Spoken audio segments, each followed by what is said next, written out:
Nagpalang araw mga kap, muli po yung lingkod, General Orion. Lady Orion. Samahan niyo po kami. Tayo po ay maglilipat na ating mga alagang manok. Bibe. Nandiyan na po pala yung mga bibe. Pabo. Yan. So, naglagay po tayo ng net sa kasama ng mga kambing. Sarap pasyalan natin.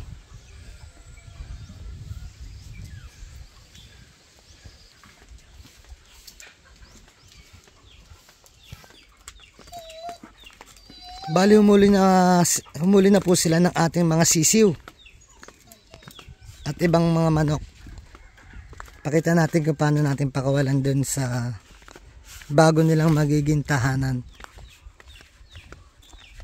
Ang tanong, bakit natin ililipat mga kap? Kung mapapansin nyo, halos hindi na siya tinutubuan ng damo dahil nga halos kinukutkot na siya ng mga manok madalas. Kasama natin ang ating alaga, si Nasus.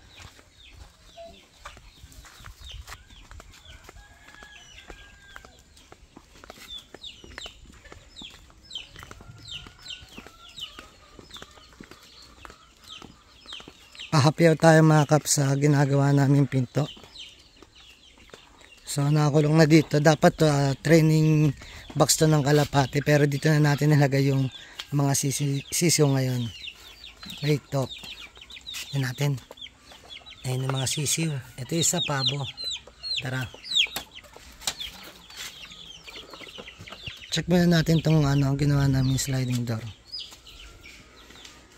So hindi pa siya tapos. Okay. Kabila. Yun, pwede. Tara. Dala na rin yung Ayun ba yung magulang ng pabo? Dapat ay nuli mo yung magulang ng pabo.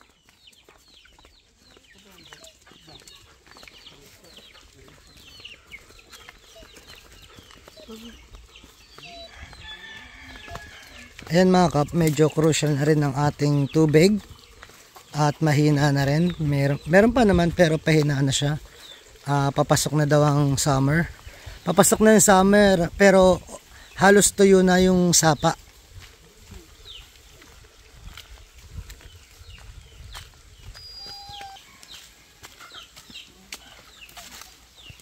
Susubukan natin, may experiment tayo pagsamahin lahat ng mga alaga. Kambing, bibe, manok, pabo. Kung makikita nyo dito mga kap, so umpisa pa lang naglagay na tayo ng unang harang. Yung unang harang na to dati mga kap, sa mga kambing yan. Kaso hindi siya effective. Kaya naglagay tayo doon. And then pinaklose na natin ang net. Pasok tayo. So nasa 10 feet ata to. Thank you. Ayan, andito tayo ngayon sa loob. Tignan natin yung net. Ganyan siya kataas. So dalawa siya. Dalawang paikot. Hanggang dun yan. Ito yung mga alaga.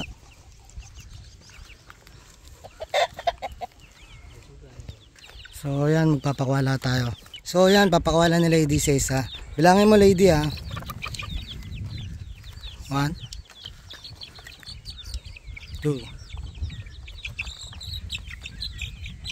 3, 4, 5. So nakapagpakawala na tayo ng 5 sisiw at saka isang pabo. Tuloy mo Lady. 6 na sisiw na manok. 7, 8, 9, 10, 11,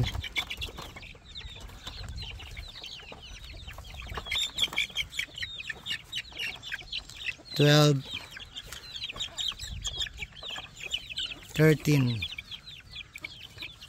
14, 15,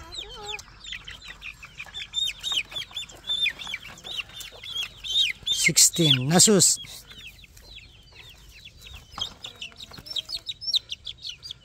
17, Tama ba?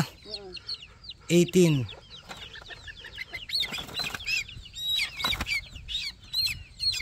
$19. Last na yan. 20. So 20 sisiw, isang pabo. Marami pa tayong papakawalan na nandun sa kabila. Marami pa tayong hulihin. So siguro nakaka 1/4 pa lang tayo ng mga sisiw na ililipat dito. Ayan sila. Ngayon sa tingin ko kulang tayo ng pataas doon. Mamaya pakilagyan. Ihabol.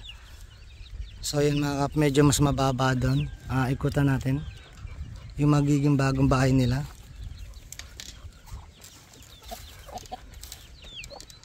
Thank you sa inyo mga pogi. Yun. Huli pa sila mga kap at marami pa tayong papakawalan dito. Tignan natin to. Bakit ganito pa lang yung bahay ng mga manok or ng mga kambing? Kasi nga prototype. And then pag nakita natin nag-work yung isang bagay na maliit, tsaka natin lalakihan. Tignan muna natin kung effective yan. So dito naghahalo minsan natutulog ang mga manok at tsaka kambing. Titignan natin kung sa behavior nila, kung anong behavior kapag magkasama sila. Pero ang plano natin, yung mga kambing may ilipat pa dun sa sana sa kabila. So ngayon nag-aaral tayo. Walang madali. Kaya hindi natin alam din kung saan ipepesto basta yung mga alaga. Nakikita natin kapag nag-aalaga ka ng mga ganito ng mga kambing, manok, asahan mo na halos wala nang tutubong damo sa lupa mo. Yun. So ang ginawa, dito namin sila nilagay. Dito mapapansin nyo mga kap, naglagay kami ng shower. May kita nyo dito sa sahig. Ayan o. Ayan. May kita nyo may konting mga green. Ayan. Tignan natin. Lapitan natin. Ito. Ayan. Wait ano pala yun? Ayan. So may mga damo dito mga kap. Ginagamitan namin ng shower para madiligan tong lupa na continuous yung pagtubo ng damo. Kahit papano may makain yung mga manok. Or kung tataas pa yan, magkaroon ng pagkain din sana yung mga kambing. Yun, ayun ang purpose ng shower namin at yung paglalagay namin sa kanila dito. Sa tingin ko naman medyo happy sila. Kasi kung makikita natin sila dito, yun o. Enjoy nila kinakain yung damo. Kasi halos doon sa pesto natin doon, halos wala sila makain mga kap. Dahil sa dami nila, patubo pa lang yung damo, nakakain na. Ay nakita natin shower, medyo alanganin na rin tayo sa tubig dahil magsa-summer na. Or summer na pala, nadeklara na ng Pag-asa.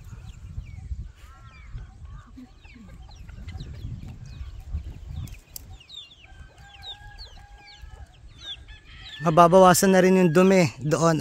Maganda rin dito mga kap, bali yung dumi ng kambing at saka dumi ng mga manok, pwede namin makolekta para magawa namin ng future na tataniman namin dito sa labas. Sa labas nito plano namin magtanim ng mga gulay. Yun. Yung gulay na yon, try namin yung mga gumagapang, halimbawa mga kalabasa, para kung makakapasok dito yung mga balag nila, ay mga dahon nila, yan, pwede maging pagkain ng mga kambing yun. Kumbaga dual purpose na. So walang madali at nag-eksperimento kami. At least siguro mga 5 years medyo alam na namin, kabisado na namin yun. Ganito kataas yung net. Pero kung kaya ko pa itong mas isarado, pero sa ngayon kailangan namin matuto sa ginagawa namin na to.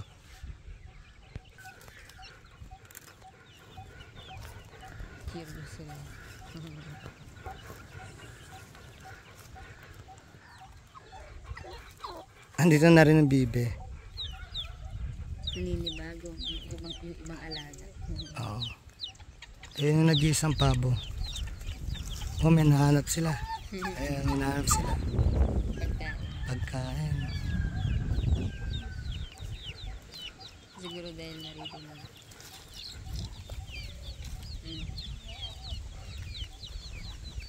So para hindi sila lumipad mga kap, ginugupitan na rin nila ng pakpak.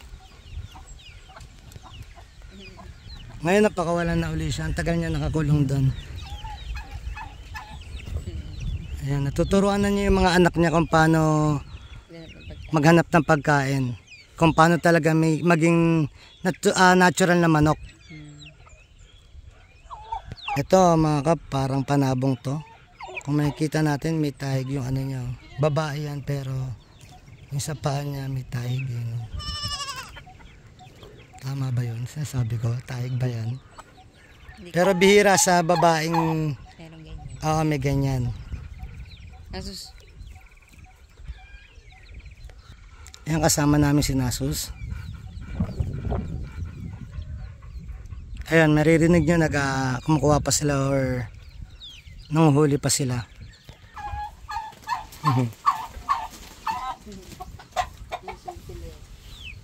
Wala akong pagkain.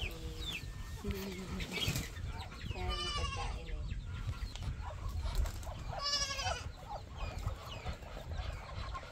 Sabi niya, ang dami nating kapitbahay.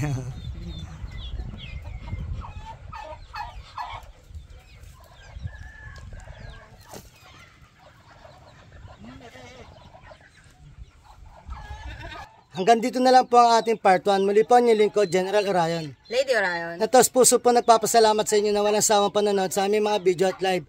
Sana po gabayan kayo ng Panginoon sa punan inyong mga pamilya.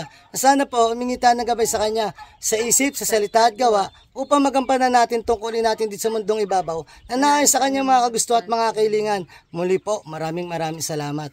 God bless.